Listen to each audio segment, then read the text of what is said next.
Just a reading of chapter 8 of Revelation gives us an understanding of the forthcoming tribulation. வெளிப்படுத்தின விசேஷத்தின் 8ஆம் அதிகாரத்தை படித்து பார்க்கும் பொழுது வரப்போகிற பெரிய உபத்திரவத்தை குறித்து நமக்கு சில காரியங்களை தெளிவாக்குகிறது. I already told you that the tribulation period covers in Revelation chapter 6 to 18. ஏற்கனவே சொல்லியபடி இந்த உபத்திரவ காலம் என்பது 6 முதல் 18 வரையிலுள்ள அதிகாரங்களிலே காணப்படுகிறது. It consists of judgment seal, judgment trumpet and judgment vial. இதிலே நாம் பார்க்கும் பொழுது அது நியாயத்தீர்ப்பின் முத்திரை, நியாயத்தீர்ப்பின் எக்காலம், அது மட்டுமல்ல நியாயத்தீர்ப்பின் கலசம் என்று 3 காரியங்களையும் பார்க்கிறோம். 7 seals and 7 trumpets and 7 vials. 7 முத்திரைகள், 7 எக்காலங்கள், 7 கலசங்கள். We studied about the seals in chapter 6 of Revelation. இந்த முத்திரைகளை பற்றி 6வது அதிகாரத்திலே நாம் பார்த்தோம். And chapter 8 contains the 7th seal. 8வது அதிகாரம் 7வது முத்திரையை காட்டுகிறது. So you find that chapter 7 is in between 6 and 8, which doesn't contain the seal. நாம் இப்படியா 7ஆம் அதிகாரத்தை பார்க்கும் பொழுது அது 6ஆம் அதிகாரத்திற்கும் 8ஆம் அதிகாரத்திற்கும் இடையிலே இருந்தாலும் அதிலே அங்கே முத்திரையை குறித்து காணப்படவில்லை. It looks like, or it should be, that 7th seal to be found in chapter 7 actually. பொதுவாக பார்க்கும் பொழுது அந்த 7 முத்திரைகளும் ஒன்றாக அமைந்திருக்க வேண்டும். But why there is a gap? ஆனால் இந்த இரண்டுக்கும் இடையிலே ஏன் ஒரு வித்தியாசம் காணப்படுகிறது? That's what we have just now read. அதைத்தான் இப்பொழுது நாம் படித்தோம். God wants to save Israel and also the multitude of Gentiles. கர்த்தர் அந்த காலகட்டத்திலே யூத ஜனங்களையும் புறஜாதிகளிலிருந்து ஒரு திரள் கூட்டத்தையும் ரட்சிக்கும்படியாக விரும்புகிறார். But they were saved during the period of tribulation. அவர்கள் உபத்திரவ காலத்தின் மத்தியிலே ரட்சிக்கப்படுகிறவர்கள். And chapter 8, which we have just now read, contains the 7th seal being opened by the Lamb. 8ஆம் அதிகாரத்திலே இப்பொழுது நாம் படித்தோமே, அதிலே இந்த 7வது முத்திரை திறக்கப்படுவதை காண்கிறோம். And the Bible says there was silence in heaven for about half an hour. வேதத்தில் நாம் பார்க்கிறோம், பரலோகத்தில் ஏறக்குறைய அரை மணி நேரம் அளவும் அமைதல் உண்டாயிற்று. Isn't it something thrilling to read? There's a great silence in heaven for half an hour. அரை மணி நேரம் பரலோகத்திலே ஒரு அமைதல் உண்டாயிற்று என்று படிக்கும் பொழுது அது நமக்கு ஒரு பெரிய குதூகலத்தை தரவில்லையா? And we find here 7 angels with 7 trumpets. இங்கே 7 தூதர்கள் 7 எக்காலங்களை வைத்திருப்பதை காண்கிறோம். And before they could sound their trumpet, we find an angel of God having golden censer in hand. இங்கே இந்த 7 பேரும் அவர்களுடைய எக்காலங்களை ஊதுவதற்கு முன்பாக அங்கே ஒருவர் பொற்கலசத்தோடு வந்து நிற்பதை பார்க்கிறோம். And with much incense that was given to him, he offered it to the throne with the prayers of the saints on the earth. அவர் சகல பரிசுத்தவான்களுடைய ஜெபங்களோடும் அதை ஒரு தூப வர்க்கமாக செலுத்தினார். When it was cast down on the earth, there was voice, lightning, thunders, etc. அது பூமியின் மேல் ஊற்றப்பட்ட பொழுது அங்கே இடி, முழக்கம், மின்னல் போன்ற சத்தங்கள் கேள்விப்பட்டது. Then the angels sounded the trumpets. அதற்கு பிறகு அந்த தூதர்கள் அந்த எக்காலங்களை ஊதினார்கள். In this chapter we find only the 4 trumpets, one after another. இந்த 8வது அதிகாரத்திலே 4 எக்காலங்கள் ஒன்றன் பின் ஒன்றாக ஊதப்பட்ட சம்பவம் எழுதப்பட்டிருக்கிறது. After the 4th trumpet, we find an angel of God flying in the midst of the heavens with a big cry, stating that there will be great disaster in the world because of the remaining 3 trumpets. 4 தூதர்கள் எக்காலம் ஊதின பிறகு ஒரு தேவதூதன் வானத்தின் மத்தியிலே வந்து இனிமேல் பூமியிலே வாசம் செய்ய போறவர்களுக்கு ஐயோ ஐயோ என்று சொல்லி மற்ற 3 தூதர்கள் எக்காலம் ஊதக்கூடிய காரியத்தை அங்கே குறிப்பிட்டு சொல்கிறார். This is what chapter 8 contains. இதுதான் 8வது அதிகாரத்திலே இருக்கக்கூடிய காரியங்கள். I want to make the book of Revelation easy. வெளிப்படுத்தின விசேஷத்தின் புத்தகத்தை உங்களுக்கு இலகுவாக சொல்லித் தர விரும்புகிறேன். It's very difficult, but we want to make it as easy and as simple as possible. உண்மையிலே பார்ப்போமானால் மிக மிக ஒரு கடினமான புத்தகம், ஆனால் அதை எந்த அளவுக்கு எளிதாக்க முடியுமோ அந்த அளவுக்கு எளிதாக்க விரும்புகிறேன். So the Lamb had opened the 7 seals. Chapter 8 verse 1. 8ஆம் அதிகாரம் 1வது வசனம். The Lamb had opened the 7th seal and there was silence in heaven for half an hour. ஆட்டுக்குட்டியானவர் அந்த 7வது முத்திரையை அவர் திறந்தார். அதன் பிறகு அரை மணி நேரத்திற்கு போன்ற நேரத்திலே அங்கே அமைதலாய் இருந்தது. I thought how heaven would be if there was great silence for half an hour. அரை மணி நேரம் ஒரு அமைதல் இருந்திருக்குமானால் பரலோகம் எப்படி இருந்திருக்கும் என்று நான் சற்று யோசித்து பார்த்தேன். The 24 elders, the 4 living creatures, the angels would have been keeping quiet, isn't it? 24 மூப்பர்களும் அந்த 4 ஜீவன்களும் அங்கே இருந்த தூதர்களும் அமைதியா இருந்திருப்பார்கள் அல்லவா? They stopped their playing of instruments and also lifting up their voice of praising.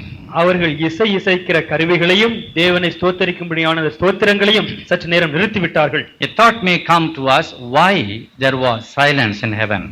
ஏன் பரலோகத்திலே இப்படிப்பட்ட அமைதல் உண்டாயிற்று என்று நமக்கு ஒரு எண்ணம் எழலாம். I feel that it's a period of silent preparation for the awful judgment that are going to take place on this earth. உலகத்தின் மேல் வரக்கூடிய பெரிய கொடுமையான அந்த நியாய தீர்ப்புக்கு ஒரு அமைதலான ஆயத்தம் அது என்று நான் நினைக்கிறேன். The angels of God are getting ready to sound the trumpet and also to pour the vials upon the earth.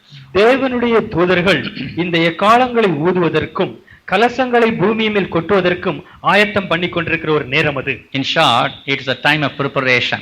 குறிப்பாக சொல்வதென்றால் அது ஒரு ஆயத்த நேரம். And in the 6th verse you find, and the 7 angels which had the 7 trumpets prepare, note the word prepare themselves to sound. 8ஆம் அதிகாரம் 6ஆம் வசனத்திலே பாருங்கள், அப்பொழுது 7 எக்காலங்களையுடைய 7 தூதர்கள் எக்காலம் ஊதுகிறதற்கு தங்களை ஆயத்தப்படுத்தினார்கள். And so it may be the time of preparation for them. ஆகவே அது அவர்கள் தங்களை ஆயத்தம் பண்ணும்படியாக கொடுக்கப்பட்ட ஒரு நேரம். But in the meanwhile we find in verse 3 that there was another angel who came and stood at the altar having a golden censer. ஆனால் அதே நேரத்திலே நாம் 3ஆம் வசனத்திலே பார்க்கிறோம், வேறொரு தூதன் வந்து தூபம் காட்டும் பொற்கலசத்தை பிடித்து பலிபீடத்தின் படியிலே நின்றான். So from verse 3 to verse 5 we read about the golden censer. இங்கே 3 வசனத்திலிருந்து 5வது வசனம் வரையிலும் அங்கே இருக்கக்கூடிய அந்த பொற்கலசத்தை குறித்து நாம் பார்க்கிறோம். And there was given unto him much incense, that is offered with prayers of the saints upon the earth. சிங்காசனத்திற்கு முன்பாக இருந்த பொற்பீடத்தின் மேல் சகல பரிசுத்தவான்களுடைய ஜெபங்களோடும் செலுத்தும்படி மிகுந்த தூப வர்க்கம் அவனுக்கு கொடுக்கப்பட்டது. Note the word another angel. வேறொரு தூதன் என்கின்ற அந்த குறிப்பை கவனியுங்கள். Some people claim that this angel was Christ. ஒரு சிலர் சொல்கிறார்கள் இங்கே குறிப்பிட்டிருக்கக்கூடிய தூதன் இயேசு என்று சொல்கிறார்கள். He is our great high priest. அவர் நம்முடைய மகா பெரிய பிரதான ஆசாரியராக We இருக்கிறார். know the Lord Jesus Christ ministers to his Father and ministers to man on the earth. கர்த்தராகிய இயேசு கிறிஸ்து தேவனுக்கும் ஊழியம் செய்கிறார், மனுஷர்களுக்கும் ஊழியம் செய்கிறார். He is a mediator between man and God. இயேசு கிறிஸ்துவே தேவனுக்கும் மனிதனுக்கும் இடையே உள்ள மத்தியஸ்தர். Hope you remember the verse in 1 Timothy chapter 2 verse 5. 1 தீமோத்தேயு 2:5வது வசனத்தில் இருக்கக்கூடிய அந்த வசனத்தை நினைப்பீர்கள் நினைக்கிறேன். There is one God and one mediator between God and man, and that man was Jesus Christ. தேவன் ஒருவரே, தேவனுக்கும் மனிதனுக்கும் இடையிலே இருக்கக்கூடிய மத்தியஸ்தரும் ஒருவரே, அவர் இயேசு கிறிஸ்துவே. And we know in the Old Testament also the part played by Jesus Christ in the form of an angel. பழைய ஏற்பாட்டு காலகட்டத்திலே நாம் பார்க்கும் பொழுது ஒரு தூதராக இயேசு செய்த காரியங்களை நாம் பார்க்கிறோம். The name Jesus was not mentioned in the Old Testament. பழைய ஏற்பாட்டு பகுதியிலே இயேசு என்கின்ற பெயர் குறிக்கப்படவில்லை. But he was an angel, like an angel to them in the Old Testament. ஆனால் இயேசு மற்ற தூதர்கள் எப்படி இருந்தார்களோ அதை போல பழைய ஏற்பாட்டு காலத்திலே வாழ்ந்தவர்களுக்கு இருந்தார். And we know that a man wrestled with Jacob until the breaking of the day. நாம் படித்து பார்க்கிறோம், அந்த பொழுது விடுகின்ற நேரம் வரையிலும் ஒரு தூதனானவர் யாக்கோபோடு போரிட்டார் என்று நாம் பார்க்கிறோம். We also read in the book of Daniel the 4th man in the midst of burning fiery furnace. தானியேலுடைய புத்தகத்திலும் கூட அங்கே எரிகின்ற அந்த செங்கச்சூளையின் மத்தியிலே அங்கே 4வதாக ஒருவர் இருந்தார் என்று பார்க்கிறோம். We also find in the book of Exodus, I will send an angel before you and who would defeat all your enemies. யாத்ராம் புத்தகத்திலும் கூட உங்களுக்கு முன்பாக நான் ஒரு தூதனை அனுப்புவேன், அவர் உங்கள் எதிரிகளை சங்காரம் பண்ணுவார் என்று எழுதப்பட்டிருக்கிறது. And thus we see the angel who was the shadow of the Lord Jesus Christ himself. ஆகவே இயேசு கிறிஸ்துவை நிழலாட்டமாக வெளிப்படுத்துகிற ஒரு தூதனை நாம் பழைய ஏற்பாட்டு பகுதியிலே காண்கிறோம். So some interpreters of the book of Revelation say that verse 3 refers to Jesus Christ, ஆகவே the angel. வெளிப்படுத்தின விசேஷத்தை வியாக்கியானம் படுகிற ஒரு சிலர் இங்கே 8ஆம் அதிகாரம் 3ஆம் வசனத்திலே குறிக்கப்பட்டுள்ள வேறொரு தூதன் என்பவர் இயேசு என்று சொல்கிறார்கள். But I don't think that we should give much importance to that. ஆனால் அந்த வியாக்கியானத்திற்கு நாம் முக்கியத்துவம் கொடுக்க வேண்டும் என்று நினைக்கவில்லை. Whether it's really another angel or Jesus himself, that makes no difference. அது இயேசுவோ அல்லது வேறொரு தூதனா யாரா இருந்தாலும் அது அவ்வளவு முக்கியமாக நாம் எடுத்துக்கொள்ள வேண்டியதில்லை. And we read here that he had a golden censer in his hand. இங்கே நாம் பார்க்கிறோம் அவருடைய கரத்திலே ஒரு பொற்கலசம் இருந்தது. Much incense was given to him to offer it with the prayer of all saints. சகல பரிசுத்தவான்களுடைய ஜெபங்களோடும் செலுத்தும்படி மிகுந்த தூபவர்க்கம் அவனுக்கு கொடுக்கப்பட்டது. Now listen what kind of prayer it is. நன்றாய் கவனிங்கள், எப்படிப்பட்ட ஜெபம் அது? The imprecatory prayers that are found in the book of Psalms, that is to say, prayers to take revenge. நாம் சங்கீத புத்தகங்களிலே பழிக்கு பழி வாங்கும் மொழியாக எழுதப்பட்டுள்ள சில ஜெபங்களை நாம் பார்த்தோம். And some of the Psalms, when we read, we might even wonder why the writers have written such songs. ஒரு சில சங்கீதங்களை நாம் படித்து பார்க்கும் பொழுது இதை எப்படி அவர்கள் எழுதினார்கள் என்று நினைக்கக்கூடும். They were living the Old Testament. அவர்கள் பழைய ஏற்பாட்டு காலத்திலே வாழ்ந்தவர்கள். They did not know the spirit of Jesus Christ and the life of Jesus Christ. அவர்களுக்கு இயேசு கிறிஸ்துவினுடைய ஆவியை பற்றியும் அவருடைய ஜீவியத்தை குறித்தும் அறிந்திருக்கவில்லை. So they were living the period of an eye for eye, tooth for tooth. அவர்கள் கண்ணுக்கு கண் பல்லுக்கு பல் என்று பழிவாங்கும் காலத்திலே இருந்தார்கள். That was the period of law.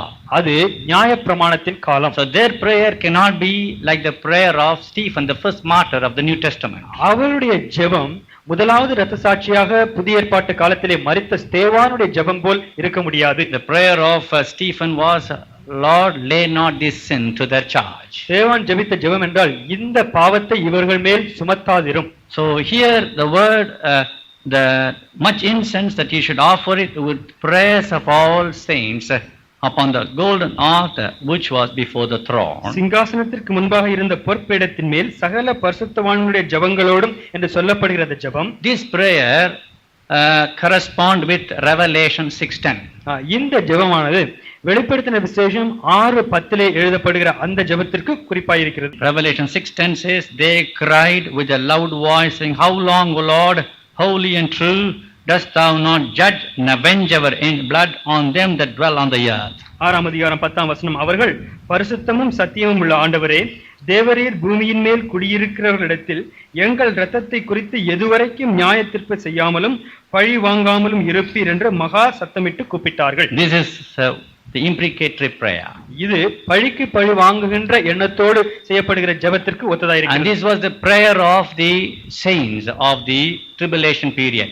இது உபத்திரவ காலத்திலே இருந்த பரிசுத்தவான்களுடைய ஜெபமாயிருக்கிறது. And their prayers were answered. அவருடைய ஜெபமும் கேட்கப்பட்டது. Note here verse 4, verse 5. இங்கே 4-5 வசனங்களை The பாருங்கள். smoke of the incense which came with the prayers of the saints ascended up before God out of angel's hand.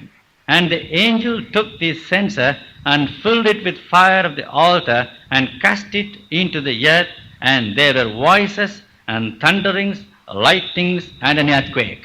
அப்படியே பரிசுத்தவான்களுடைய ஜெபங்களோடும் செலுத்தப்பட்ட தூபவர்க்கத்தின் புகையானது தூதனுடைய கையிலிருந்து தேவனுக்கு முன்பாக எழும்பிற்று. பின்பு அந்த தூதன் தூப கலசத்தை எடுத்து அதை பலிபீடத்தின் நெருப்பினால் நிரப்பி பூமியிலே கொட்டினான். உடனே சத்தங்களும் இடிமுழக்கங்களும் மின்னல்களும் பூமி அதிர்ச்சியும் உண்டாயின. Verses 4 and 5 only point out that these prayers are heard by the Lord. 4-5 வசனங்கள் இந்த ஜெபம் தேவனால் கேட்கப்பட்டது என்பதை காட்டுகிறது. They were praying for deliverance from their enemies. எதிராளிகளிடத்திலிருந்து ஒரு விடுதலைக்காக அவர்கள் ஜெபித்தார்கள். God answered the prayer. கர்த்தர் அவருடைய ஜெபத்திற்கு பதிலளித்தார். And only in answer to the prayer you find the following trumpets sounded by the angels. அந்த ஜெபத்திற்கு பதிலாகத்தான் நாம் இங்கே பின்பு பார்க்கிறோம், அந்த 7 தூதர்களும் அங்கே எக்காளங்களை ஊத ஆரம்பித்தார்கள். Now, a point to be noted here. இங்கே ஒரு முக்கிய குறிப்பு உண்டு. Verse 5 says there were voices. 5வது வசனத்திலே பார்க்கிறோம் சத்தங்கள். What a contrast it is to verse 1 to verse 5. முதலாவது வசனத்தையும் ஐந்தாவது வசனத்தையும் ஒப்பிட்டு பார்க்கும் பொழுது ஒரு பெருத்த வித்தியாசம் காணப்படுகிறது. When he had opened the seventh seal, there was silence in heaven about the space of half an hour. அவர் ஏழாம் முத்திரையை உடைத்தபோது பரலோகத்தில் ஏறக்குறைய அரை மணி நேரம் அளவும் அமைதல் உண்டாயிற்று. And when this angel filled the golden censer with incense and poured it upon the earth, there were voices. அந்த தூதன் தூபகலசத்தை எடுத்து அதை பலிபீடத்தில் நிரப்பி பூமியிலே கொட்டினான். அப்பொழுது சத்தங்கள் கேட்கப்பட்டது. Oh, the prayers of the saints were heard. பரிசுத்தவான்களுடைய ஜெபம் கேட்கப்பட்டது. The prayers of the tribulation period, not our prayer. நம்முடைய ஜெபம் அல்ல, உபத்திரவ காலத்திலே இருக்கிற பரிசுத்தவான்களுடைய ஜெபம். You shouldn't forget the saints that come in different dispensation of the creation. பூமி சிருஷ்டிக்கப்பட்ட நாளிலிருந்து வெவ்வேறு காலகட்டத்திலே வாழ்கிற பரிசுத்தவான்களை குறித்து நாம் நன்றாய் அறிந்து கொள்ள வேண்டும். There were saints in the period of innocency. குற்றமில்லாமையினுடைய காலத்திலேயும் அங்கே பரிசுத்தவான்கள் இருந்தார்கள். There were saints in the period of law. அது மட்டுமல்ல, நியாயப்பிரமாண காலத்திலும் பரிசுத்தவான்கள் இருந்தார்கள். There were saints in the period of law and grace. நியாயப்பிரமாணம் கிருபை என்கின்ற அந்த காலகட்டத்திலும் பரிசுத்தவான்கள் இருந்தார்கள். There are saints in the period of grace. இப்பொழுது கிருபையினுடைய காலத்திலே பரிசுத்தவான்கள் இருக்கிறார்கள். There will be saints in the period of tribulation. உபத்திரவ காலத்திலும் பரிசுத்தவான்கள் இருப்பார்கள். You understand that? அதை புரிந்து கொள்கிறீர்களா? So this refers to the saints during the period of tribulation. இங்கே நாம் பார்க்கக்கூடிய இந்த வசனமானது உபத்திரவ காலத்திலே இருக்க போகிற பரிசுத்தவான்களை குறிக்கிறது. So the silence was broken, when the angel poured the incense from the golden censer to the earth. அங்கே பொற்கலசத்தில் இருந்த தூபவர்க்கத்தை பூமியிலே கொட்டிய பொழுது அங்கே அந்த அமைதல் முறிக்கப்பட்டது. It looks as if the heavenly military says, ready, aim, fire, so on. அது இந்த வசனங்களை படித்து பார்க்கும் பொழுது பரலோக சேனை என்பது இப்பொழுது ஆயத்தமாக இலக்குவை நீ அதை தொடர்ந்து தாக்கு என்று சொல்வதை போல இருக்கிறது. Almost 3 words are said here. இங்கே அப்படி 3 வார்த்தைகள் சொல்லப்பட்டது. Ready, aim and fire. Look, it looks like that, isn't it? ஆயத்தமாக இலக்குவை அதை நீ போரிடு. And then starts all the sounding of the trumpets. அதன் பிறகு இங்கே எக்காளங்கள் ஊதப்படுகின்றன. And you find verse 7 to verse 12 the sounding of the 4 trumpets. இங்கே 7வது வசனம் முதல் 12வது வசனம் வரையிலும் அங்கே எக்காளங்கள் ஊதப்படுகிற காரியங்கள் எழுதப்பட்டிருக்கிறது. All these sounding of the trumpet refers to the disasters upon this earth during tribulation. எக்காலம் ஊதப்படுகிற அந்த ஒவ்வொரு சம்பவமும் பூமியின் மேல் வரக்கூடிய பேரழிவுக்கு அது அடையாளமாய் உண்டாகிறது. I don't think you need to be confused when you read these chapters. இந்த அதிகாரங்களை படிக்கும் பொழுது நீங்கள் குழம்ப வேண்டிய அவசியமே இல்லை. Book of Revelation is not a tough subject. வெளிப்படுத்தின விசேஷம் என்பது ரொம்ப மிக கடினம் என்று சொல்ல முடியாது. With the grace of God, with his assistance, will make it easy. கர்த்தருடைய கிருபையினாலும் ஆவியானவருடைய உதவியினாலும் இதை நாம் எளிதாக்க முடியும். So when the angels sounded the trumpet, தூதர்கள் எக்காலத்தை ஊதின பொழுது there were great disasters on this earth. பூமியிலே பேரழிவுகள் ஏற்பட்டன. I feel that all these destructions, disasters, devastations shall take place literally. இங்கே எழுதப்பட்டிருக்கிற ஒவ்வொரு பேரழிவும் உண்மையாகவே இந்த பூமியிலே ஒரு நாளில் நடக்கும் என்று நான் நம்புகிறேன். This is my humble opinion. இது என்னுடைய எண்ணம். As far as possible, we should try to interpret the book of Revelation literally, and when it is not possible, only we should go to a spiritual interpretation. வெளிப்படுத்தின விசேஷத்துடைய வசனங்களை எழுத்தின்படியே முதலாவது நாம் விளக்க வேண்டும். அப்படி எழுத்தின்படியே விளக்குவது கடினமாக இருக்கும் பொழுதுதான் ஆவிக்குரிய முறையிலே அதை நிதானித்து பார்க்க வேண்டும். We should not immediately interpret everything spiritually. படிக்கிற எல்லா வசனங்களையும் உடனடியாக ஆவிக்குரிய முறையிலே நாம் வியாக்கியானம் செய்ய எத்தனிக்க கூடாது. So verse 7 speaks of the first angel. 7வது வசனம் முதலாவது ஆபத்தை குறிக்கிறது. I call it the first trumpet. அது முதல் எக்காலம் என்று நான் அழைக்கிறேன். The very sight of the angels sounding the trumpet is so fearful. அந்த தூதர்கள் எக்காலம் ஊதுகின்ற அந்த காட்சியை பார்ப்பதே கொஞ்சம் பயத்தை உண்டாக்கும். 7th verse says the first angel sounded, and there followed hail and fire mingled with blood, and they were cast upon the earth, and the third part of the trees was burnt up, and all the green grass was burnt up. 7வது வசனம், முதலாம் தூதன் எக்காலம் ஊதினான், அப்பொழுது இரத்தம் கலந்த கல்மழையும் அக்கினியும் உண்டாகி பூமியிலே கொட்டப்பட்டது. அதனால் மரங்களில் 1/3 வெந்து போயிற்று, பசும்புலெல்லாம் எரிந்து போயிற்று. So you find here hail and fire mingled with blood. இங்கே பார்க்கிறோம் இரத்தம் கலந்த கல்மழையும் அக்கினியும். There followed hail, fire mingled with blood, and they were poured on the earth. இரத்தம் கலந்த கல்மழையும் அக்கினியும் உண்டாகி அது பூமியிலே கொட்டப்பட்டது. What happened was, என்ன நடந்தது? third part of the trees was burnt up. அங்கே மரங்களில் 1/3 வெந்து போயிற்று. All the green grass was burnt up. எல்லா பசும்புல்லும் எரிந்து போயிற்று. I don't think there is any difficulty in understanding this verse, for we can interpret it literally.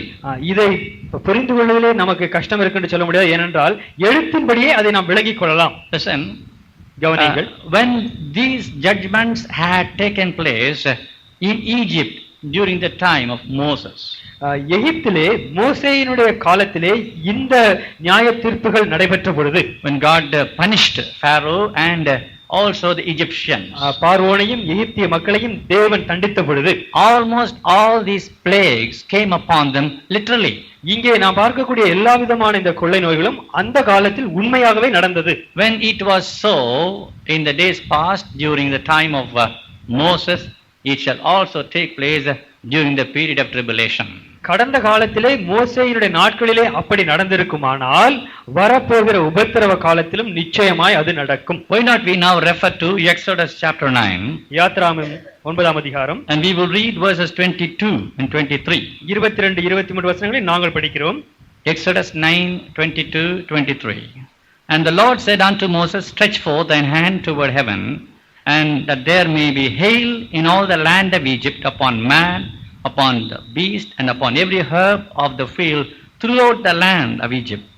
Moses stretched forth his rod toward heaven, and the Lord sent thunder and hail, and the fire ran along upon the ground, and the Lord rained hail upon the land of Egypt. 22 23 வசனங்கள் 9ஆவது அதிகாரம். அப்பொழுது கர்த்தர் மோசேயை நோக்கி, எகிப்து தேசம் எங்கும் மனிதர் மேலும் மிருக ஜீவன்கள் மேலும் எகிப்து தேசத்தில் இருக்கிற சகலவிதமான பயிர் வகைகள் மேலும் கல்மழை பெய்ய உன் கையை வானத்துக்கு நேராக நீட்டி என்றார். அப்படியே மோசே தன் கோலை வானத்திற்கு நேராக நீட்டினான். அப்பொழுது கர்த்தர் இடிமுழக்கங்களையும் கல்மழையையும் அனுப்பினார். அக்கினி தரையின் மேல் வேகமாய் ஓடிற்று. எகிப்து தேசத்தின் மேல் கர்த்தர் கல்மழையை பெய்ய பண்ணினார். Don't you see here the hail and the fire? இங்கே அக்கினியையும் கல்மழையையும் நீங்கள் பார்க்கிறீர்கள் அல்லவா?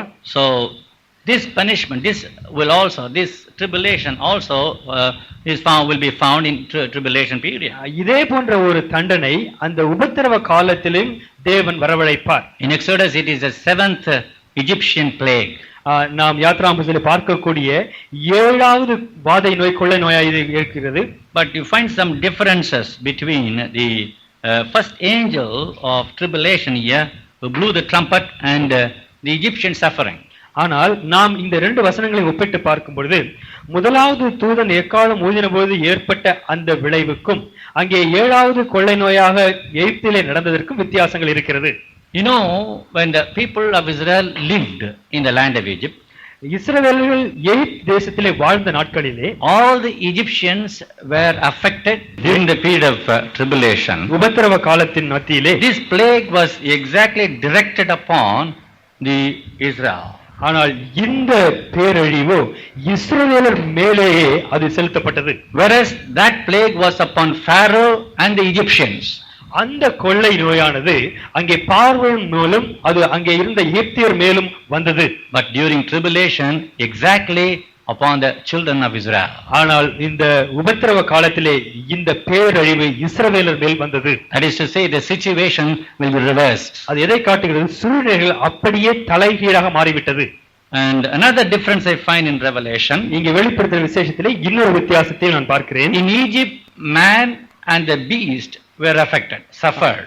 எகிப்திலே வந்த அந்த கொள்ளை நோயிலே மனிதனும் மிருகங்கள் and also the vegetation, அங்கே இருந்த பயிர் வகைகளும் பாதிக்கப்பட்டன. But during the time of tribulation the trees and green grass were affected. ஆனால் உபத்திரவ காலத்திலே இங்கே நாம் பார்க்கிற வசனத்திலே மரங்களும் பசும்புல்லும் எல்லாம் பாதிக்கப்பட்டது. Another difference is, இன்னொரு வித்தியாசம், in Egypt every herb and every tree was affected.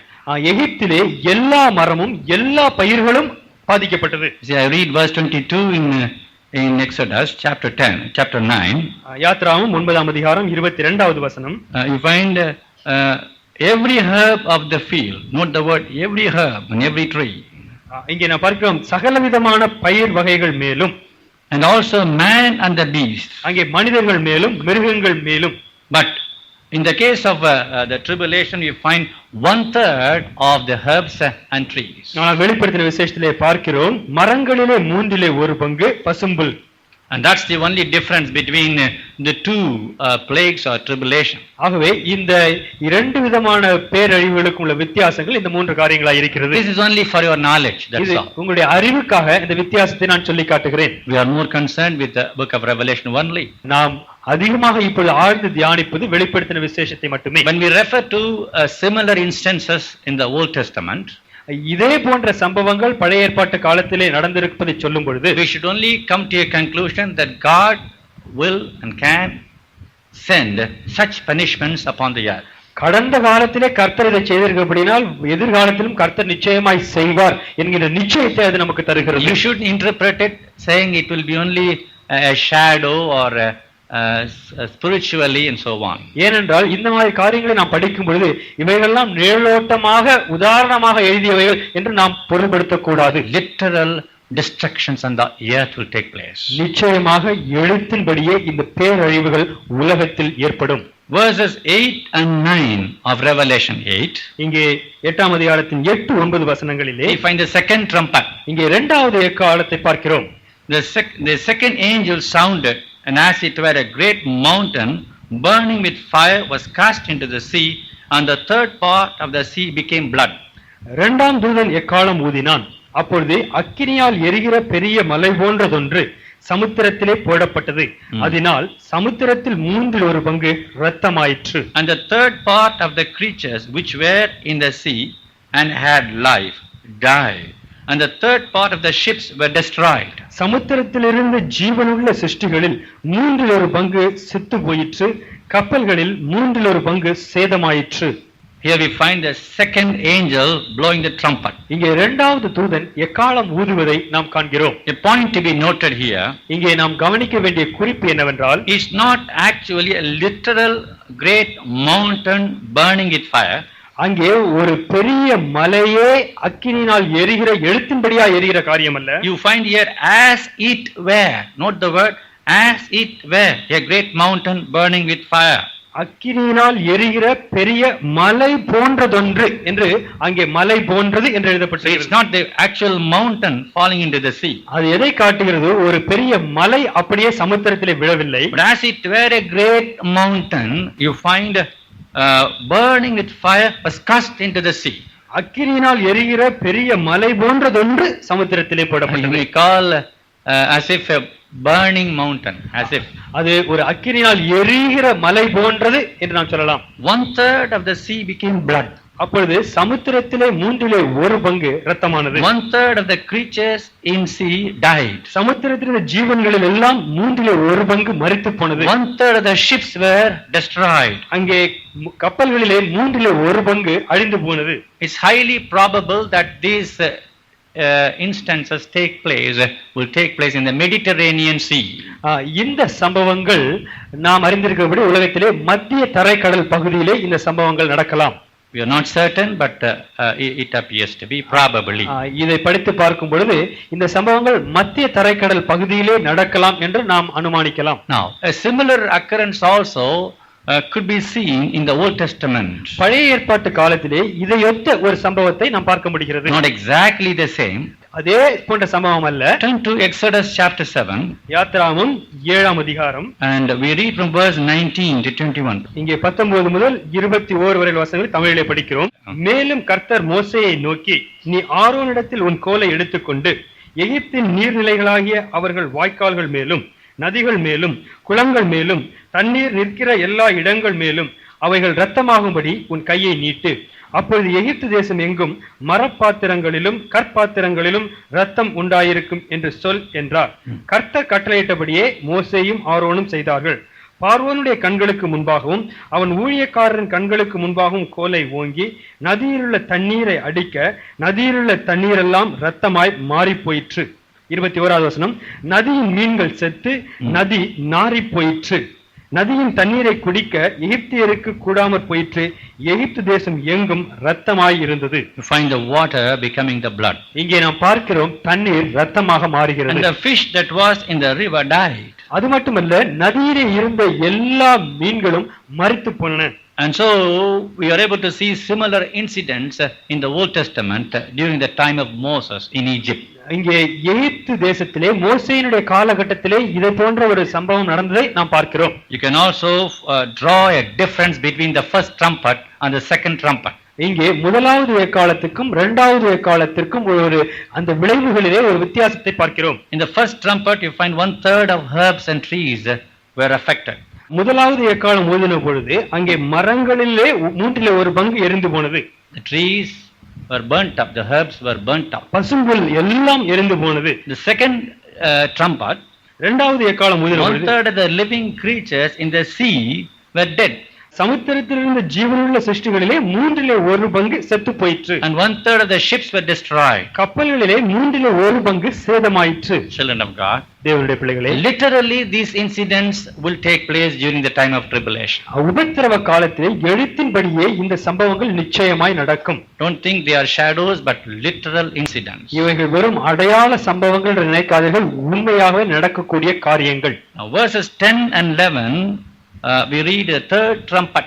இங்கே 10-11 வசனங்களிலே மூன்றாவது எக்காலம் ஊதப்படுவதை பார்க்கிறோம். The third trumpet sounded and there fell a great star from heaven burning as it were a lamp, and it fell upon the third part of the rivers and upon the mountain fountains of waters, and the name of the star is called wormwood, and the third part of the waters became wormwood, and many men died of the waters because they were made bitter. 8ஆம் அதிகாரம் 10-11 வசனங்கள். மூன்றாம் தூதன் எக்காலம் ஊதினான். அப்பொழுது ஒரு பெரிய நட்சத்திரம் தீவட்டியை போல எரிந்து வானத்திலிருந்து விழுந்தது. அது ஆறுகளில் 1/3 மேலும் நீரூற்றுகளின் மேலும் விழுந்தது. அந்த நட்சத்திரக்கு எட்டி என்று பெயர். அதனால் தண்ணீரில் 1/3 எட்டியை போல கசப்பாயிற்று. இப்படி கசப்பான தண்ணீரினால் மனுஷரில் அநேகர் செத்தார்கள். And here also a point to be noted. இங்கே And there fell a great star from heaven as it were a lamp. இங்கே ஒரு பெரிய நட்சத்திரம் தீவட்டியை போல எரிந்து வானத்திலிருந்து விழுந்தது. See stars falling down to the earth. இங்கே நட்சத்திரங்கள் பூமியின் மேல் விழுகிறதை பார்க்கிறோம். And when they fall upon the rivers and fountains of water, they become bitter. அவைகள் ஆறுகளிலும் நீரூற்றுகளிலும் விழும்பொழுது எல்லாம் கசப்பாய் மாறுகிறது. Already we suffer a lot in these days without water. ஏற்கனவே தண்ணி இல்லாம நம்ம ஏகப்பட்ட கஷ்டப்பட்டு கொண்டிருக்கிறோம். In this present day itself, இந்த காலத்திலே இவ்வளவு கஷ்டங்கள். when the tribulation is not started yet, இன்னும் உபத்திரவம் என்பது ஆரம்பிக்கவே இல்லை.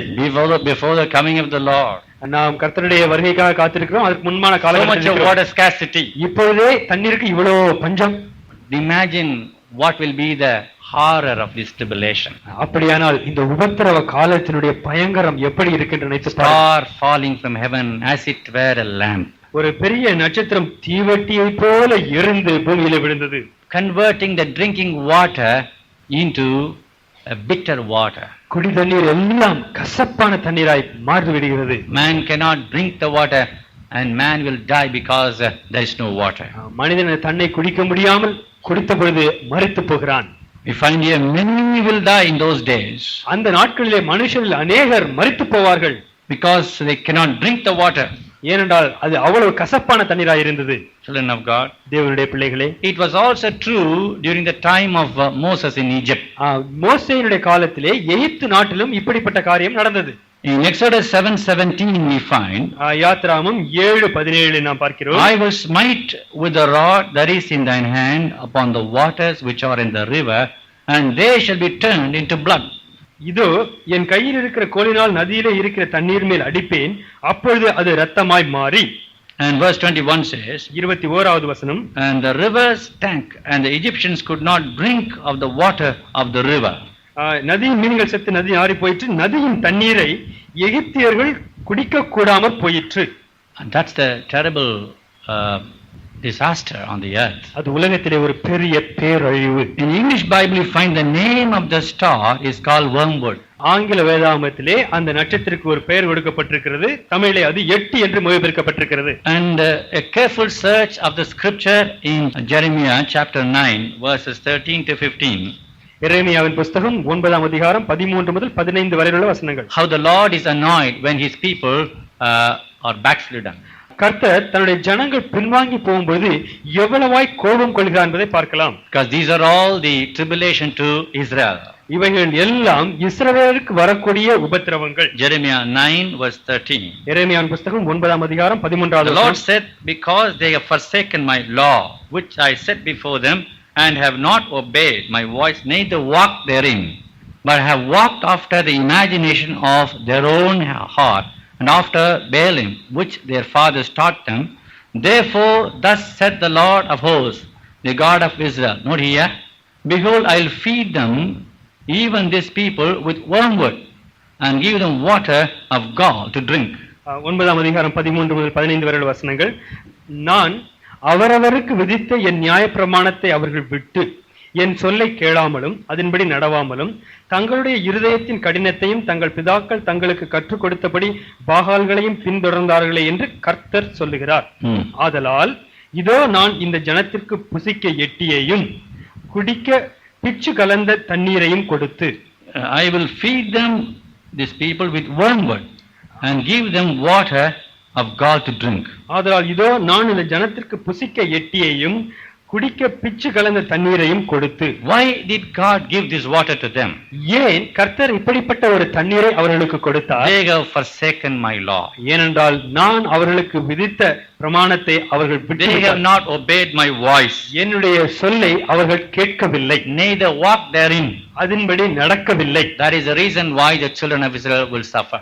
ஆகவேதான் இஸ்ரவேல் புத்திரர்கள் இப்படியான உபத்திரவங்களை Oh அடைகிறார்கள். children of Israel, why are you going to suffer in the time of tribulation? இஸ்ரவேல் மக்களே, ஏன் உபத்திரவ காலத்திலே இவ்வளவு கஷ்டங்களை அனுபவிக்க You have போகிறீர்கள்? forsaken the word of God. நீங்கள் கர்த்தருடைய வார்த்தையை அசட்டை பண்ணிவிட்டீர்கள். Rejected Jesus Christ. இயேசு கிறிஸ்துவை ஏற்றுக்கொள்ளவில்லை. You have not obeyed my voice. நீங்கள் கர்த்தருடைய வார்த்தையை கீழ்ப்படியவில்லை. Walked in your own imagination. உங்களுடைய மன விருப்பத்தின்படியே நடந்தீர்கள். The Lord will smite the drinking water. கர்த்தர் அப்பொழுது அந்த குடி தண்ணீரை அடிப்பார். Oh, it's a sorrowful matter for them. உண்மையாகவே அது பெரிய ஒரு துக்கமான காரியம். Another fourth angel we read in 12th verse. இங்கே 12வது வசனத்திலே நான்காவது தூதனை The பார்க்கிறோம். fourth angel sounded, and third part of the sun was smitten, and third part of the moon, and third part of the stars, so as the third part of them was darkened, and the day shone not, for a third part of it, and night likewise. நான்காம் தூதன் எக்காளம் ஊதினான். அப்பொழுது சூரியனில் மூன்றில் ஒரு பங்கும், சந்திரனில் மூன்றில் ஒரு பங்கும், நட்சத்திரங்களில் மூன்றில் ஒரு பங்கும் சேதப்பட்டது.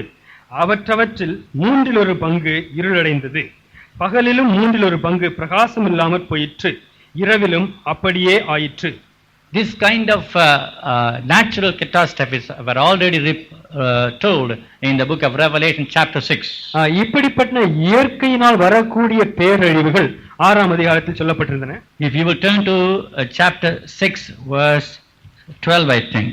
6ஆம் அதிகாரம் 12வது வசனத்தை நாம் பார்க்கிறோம். Revelation.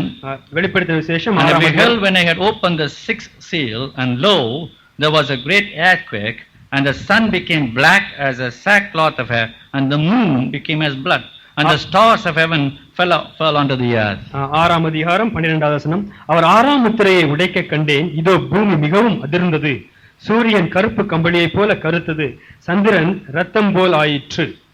அத்திமரமானது பெருங்காற்றினால் அசைக்கப்படும் பொழுது அதன் காய்கள் உதிர்கிறது போல வானத்தின் நட்சத்திரங்கள் பூமியிலே விழுந்தன. So again these judgments were upon the people of Israel.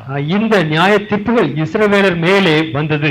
Some of the signs were spoken by Jesus Christ also in Luke's Gospel chapter 21. லூக்கா எழுதின சுவிசேஷம் 21ஆம் அதிகாரத்திலே இயேசுவும் கூட இந்த அடையாளங்களை குறித்து பேசி இருக்கிறார். Please turn to Luke's Gospel chapter 21, 25 to 28. லூக்கா எழுதின சுவிசேஷம் 21ஆம் அதிகாரம் 25 முதல் 28 வரை உள்ள வசனங்கள். சூரியனிலும் சந்திரனிலும் நட்சத்திரங்களிலும் அடையாளங்கள் தோன்றும். பூமியின் மேலுள்ள ஜனங்களுக்கு தத்தளிப்பும் இடுக்கணும் உண்டாகும். சமுத்திரமும் அலைகளும் முழக்கமாயிருக்கும்.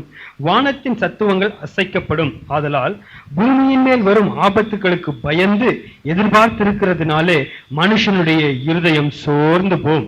அப்பொழுது மனுஷகுமாரன் மிகுந்த வல்லமையோடும் மகிமையோடும் மேகத்தின் மேல் வருகிறதை காண்பார்கள்.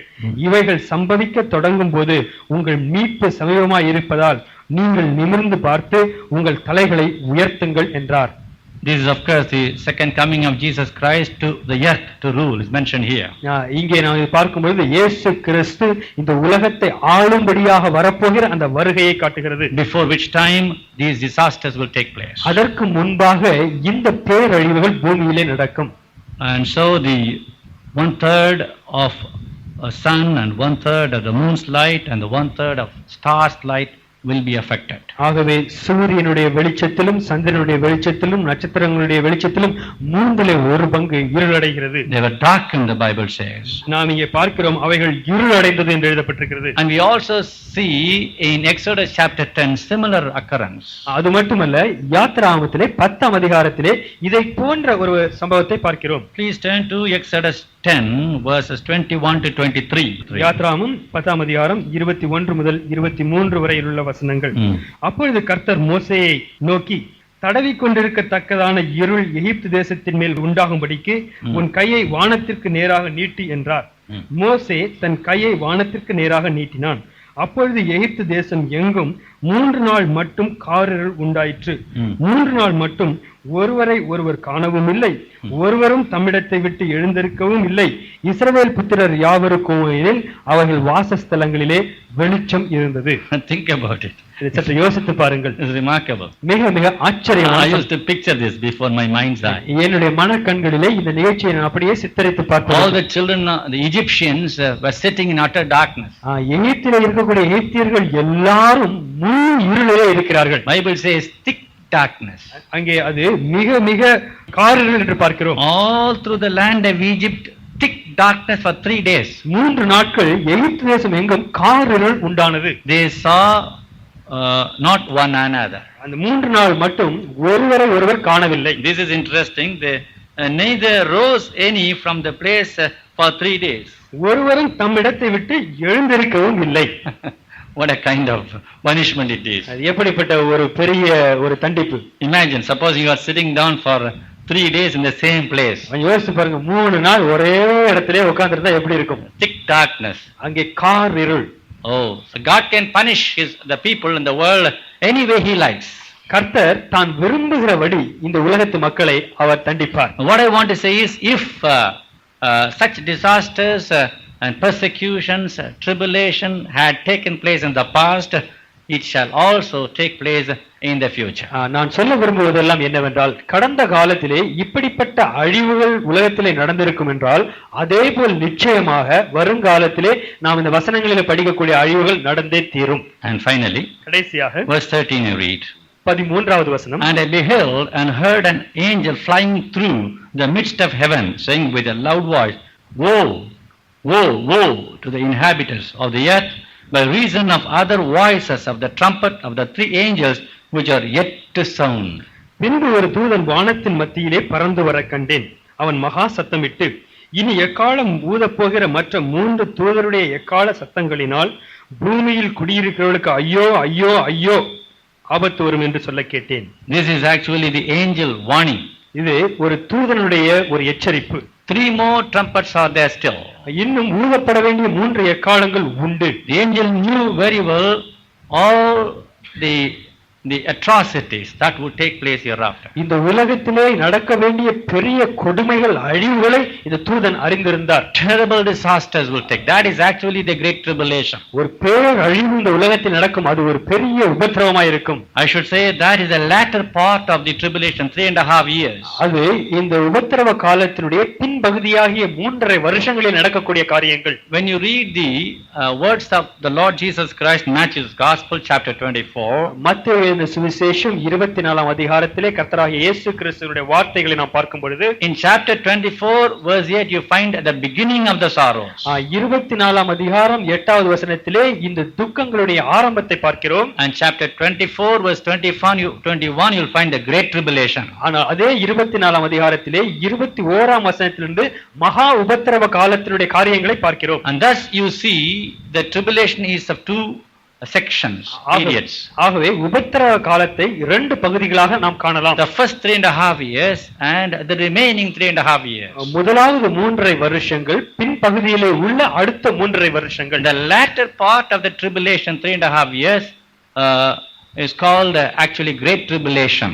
உபத்திரவ காலத்திலே பின் பகுதியில் உள்ள அந்த 3.5 வருஷங்கள் மகா உபத்திரவ காலம் என்று அழைக்கப்படுகிறது. That's a severe tribulation. அது மிக மிக கொடுமையான. If an angel would say, woe, woe, woe to the inhabitants of the earth. ஒரு தூதனே பார்த்து பூமியின் குடிகளுக்கு ஐயோ ஐயோ ஐயோ என்று சொல்லுமானால், I don't know what would it be. அது எப்படி இருக்கும் என்று நான் நினைத்து பார்க்க முடியவில்லை. That we will see in chapter 9. அதை 9ஆம் அதிகாரத்திலே நாம் பார்க்கலாம்.